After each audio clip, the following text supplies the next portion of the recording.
Hello friends and welcome back to my session. I am Dr. Priya Singh, Assistant Professor, Department of Tourism and Hospitality Management, Jamia Millia Islamia.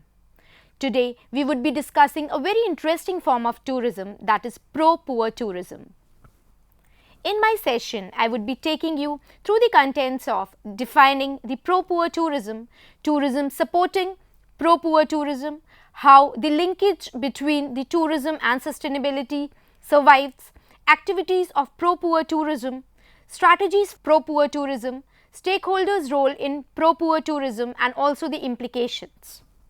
To begin with, we all know that poverty has been a main and a major concern for all the nations worldwide. A reduction in world poverty is always an agenda amongst the nation. Achieving poverty reduction has been a dream for everybody. It takes lot of efforts by the nation, and today we would be talking about how the tourism can play a major role in eradicating poverty and also how it helps to promote the pro-poor tourism. Before beginning, we would like to introduce what do you understand by pro-poor tourism. So the definition of pro-poor tourism states that it is a tourism that generates net benefits for the poor. That means in this form of tourism, we would be doing all the activities that are centered towards the benefits of the poor, and it would be helping in elevating the standards of the poor. Now the question arises, can tourism benefit poor? If we talk about tourism has a very limited potentials to contribute towards the poverty. The major activities of tourism have always been centered towards either the rich class of people or the middle income group. Tourism is also considered as one of the very volatile industry because there may be some incidences which would not be under our control, such as political unrest, exchange rate fluctuations or inflation, and also some cases of natural disasters. In poor countries or the developing nations, tourism can have a particular effect on the poor themselves. There have been lot of displacements, there can be increased local cost and also social and cultural disruptions. So tourism cannot really benefit the poor. But to some extent, we need to also figure out, can tourism really support pro-poor tourism? If, then by which means? So tourism is a diverse industry. The increase in the scope of wide participation. So even the poor can get some chances to participate in the form of revenue generation or to get themselves economically stable. The customer comes to the product providing some considerable opportunities for linkages like buying of handicrafts by the tourist or also opting for the sovereign sellings by the local people or the poor people of the destination. Also, tourism is highly dependent upon the natural capital, that is the wildlife, the scenery and also some of the cultural resources of the destination. These are some of the assets that not only the rich nations but also the poor have, and even when they don't have any sort of financial resources, but they can be very much rich in some sorts of natural capital or the cultural capital. Now tourism can be more labor intensive than manufacturing, and also but it would be less than labor extensive than agriculture industry. Compared to other modern sectors, a higher proportion of tourism benefits in terms of giving employment, trade opportunities and jobs to the women as well, which will uplift the standard of poor women in the society. Now we will talk about how the pro-poor tourism is linked with sustainability. We have been discussing about sustainability in our past sessions also, and we had majorly seen that sustainability is not only confined to environment but also talks about the economic and the cultural and social sustainability as well. The definition as per WTO given in 1988 states that leading to the management of all resources in such a way that economic, social and aesthetic needs can be fulfilled while maintaining the cultural integrity, essential ecological processes, biological diversity and life support systems. So, sustainability takes into account not only the environment but also the society and the economic state of the nation. However, till date, the major debate has only been focused to one aspect of the sustainable tourism, that is environment. And environment sustainability has always grabbed attention, while many initiatives incorporate that pro-poor elements also needs to be fulfilled and also needs to be seen by the people addressing the sustainable causes.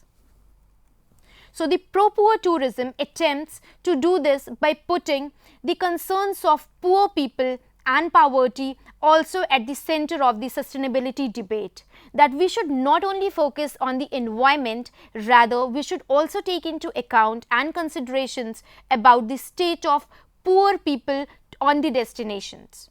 Pro-poor tourism is not about any specific product or a sector of tourism. Rather, it is an approach to the industry or the means to any industry that we are talking about. Strategies for making pro-poor focus specifically on unlocking the opportunities for the poor segment of the people rather than expanding the overall size of the segment or the sector. So, we would be generally, when we talk about the pro-poor tourism, we would be generally focusing on the state of poor people so that the poverty from that particular destination or the nation as a whole can be eradicated.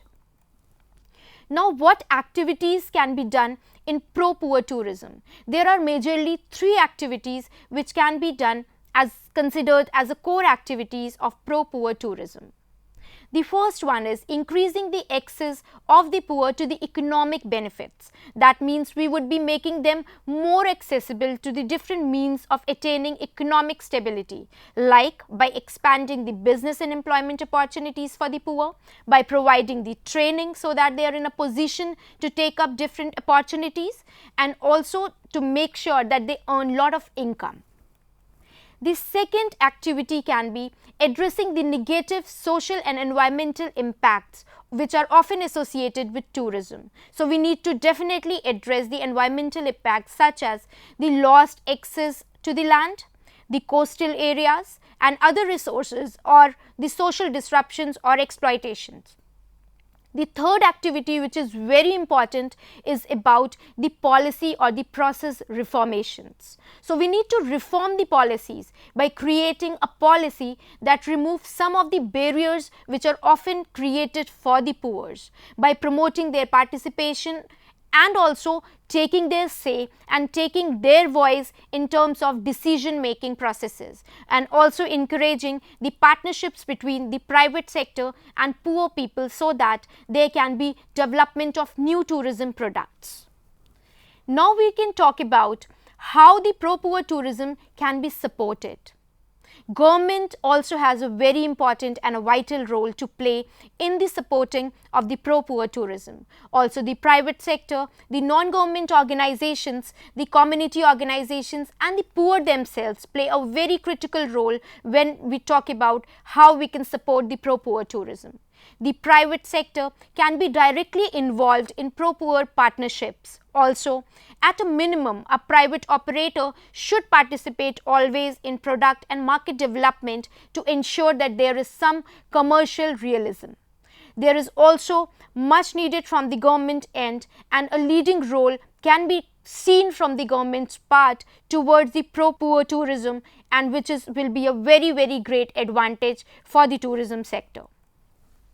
We can also make an effort in making sustainable tourism more pro-poor, not only talking about the economic efforts but also focusing on the economic stability, encouraging the pro-poor tourism. Moving the sustainable tourism agenda to tackle the poverty, there can be number of fronts like expanding the focus of mainstream tourism initiatives beyond the destinations, like we should always divert the attention of the people towards the areas or the destinations where the poor lives are surviving, and also we should make sure that the voices of the poor people are being heard. Putting the poor and the poverty at the center of any sustainability debate. As we discussed earlier also, when we hear about sustainability, automatically one main term clicks our mind, that is environment. But we should shift our focus also from the environment towards the poor people, and also not just talk about the environment, rather talk about the economic state of the nation or of the poor people also. Moving beyond a community tourism, we should focus on developing the mechanisms that unlock opportunities for the poor at all levels and scales of operation. So we should not discriminate between the poor and the rich. Rather, we should make a very strong platform for the poor so that they can perform and they can contribute and can avail the opportunities at all levels. There are certain strategies for pro-poor tourism which have been divided under three main heads. The first strategy can focus on economic benefits. When we talk about economic benefits, we are talking about expanding the business opportunities for the poor. That means there can be more provisions for small enterprises, particularly in the informal sector, which would often provide the greatest opportunity for the poor. Second, we can expand employment opportunities for the poor. Unskilled jobs may be limited and low paid by international standards. We can also talk about how they can be skilled so that they get opportunities to perform. And the third strategy can be enhancing the collective benefits. Collective community income from tourism can be a new source of income, wherein everybody is collaborating and generating income, which can help to develop the poor people and also contribute in their earning. The second strategy would be focusing on non-economic benefits, which will talk about the capacity building, training and empowerment of the poor people. The poor people are the one who often lack some skills and the knowledge to take advantage of the opportunities in tourism. So we should move forward and try to develop their skills by conducting certain capacity building programs. The second strategy can be about mitigating the environmental impact of tourism on the poor. The tourism can lead to displacement of the poor from their land or degradation of the natural resources on which the poor depend. So we should talk about it and we should try to put a big stop in these such activities. Also, the third strategy talks about addressing the social and cultural impacts of tourism, wherein the tourist behavior such as the photography and the Western habits are often regarded as the cultural intrusion. The third strategy focuses on the policy and the process reformations. Building a more supportive policy and planning framework will definitely help in the pro-poor tourism, wherein many governments also see tourism as a means to generate the foreign exchange, which will definitely be helping to address the poverty, and the policy framework can always inhibit the progress in pro-poor tourism. Secondly, by promoting the participation, the poor are often ignored when we talk about any decision making processes, but we should not do this anymore and try to include the poor people in also making decision and processes so that their positions are being more strengthened. And the last strategy can be effort which can be done through the private sector into pro-poor partnerships. Locally driven tourism enterprises can require input to develop the skills, marketing skills and commercial expertise. Now we will also discuss about the stakeholders' role in pro-poor tourism. There are certain stakeholders which has a very important and a major role to play in the pro-poor tourism activities. So we will be discussing each individuals and the stakeholders one by one. The first stakeholders of pro-poor tourism are the private companies. So what role do they have to play in the pro-poor tourism is discussed here. They need to talk to the local people to explore options. They should not work in isolation, rather they should include people widely. Maximum use of local suppliers and the local staff should be done. Also, they should provide some technical advice to local tourism enterprises. They should always take tourists into account and take some feedbacks so that more type of new options can be generated which would be benefited in the pro-poor tourism activities. They should also try to establish a business partnership with residents, like they can do some types of equity share, concession arrangements, etc. Also, they should try to boost the understanding of the tourism industry among the local people and among the poor people as well. They should try to incorporate the role of government and NGOs in imparting such type of education, and also while educating the pro-poor people, they would be helping to eradicate the poverty also. The second role that we need to talk about is of the government. The government also has to play a very major role.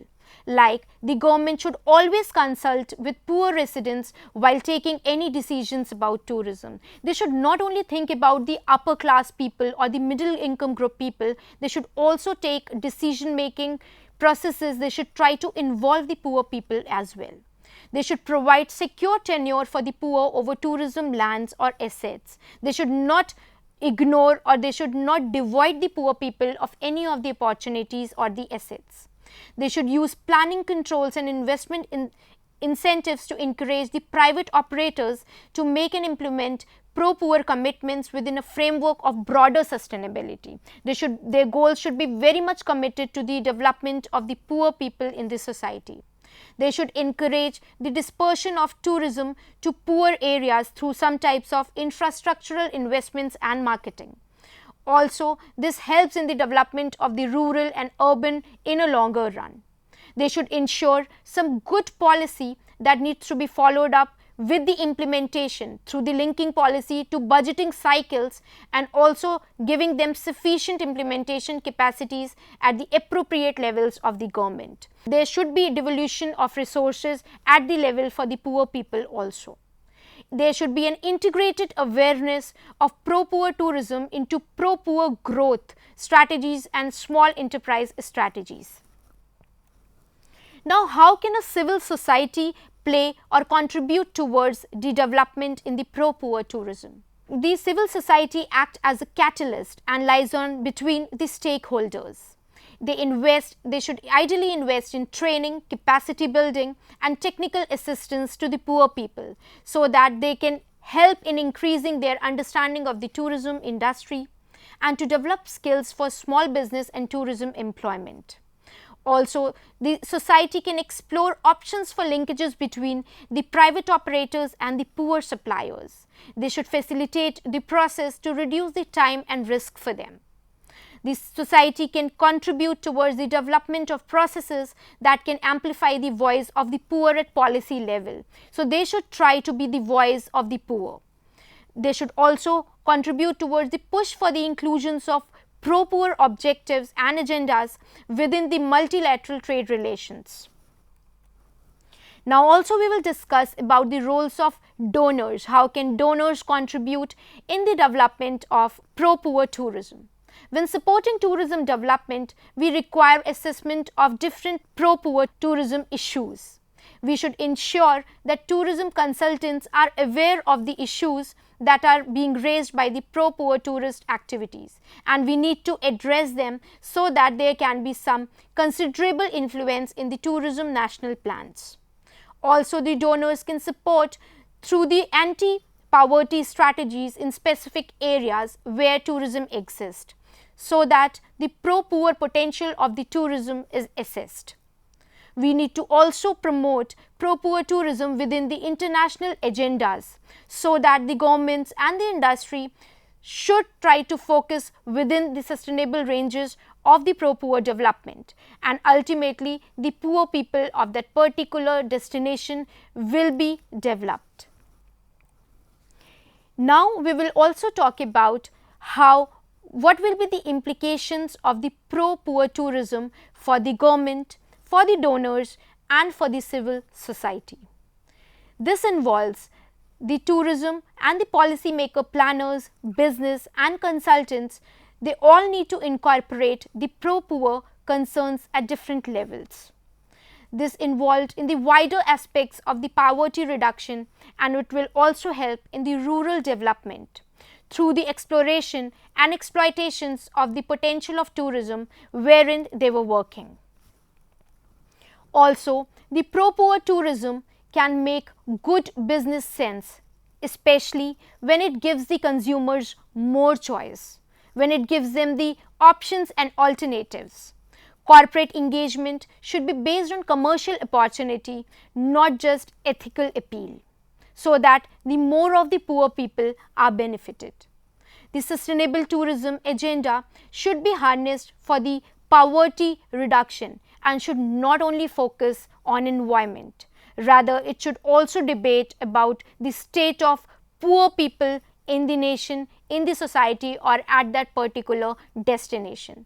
This requires a shift in the focus from the environment to poverty. As guidance or on the standards of social issues also, the pro-poor tourism should always be centered and should be the focus of discussion for everybody. So with this, I conclude my session, and I'm sure you all have gained some insights about the pro-poor tourism.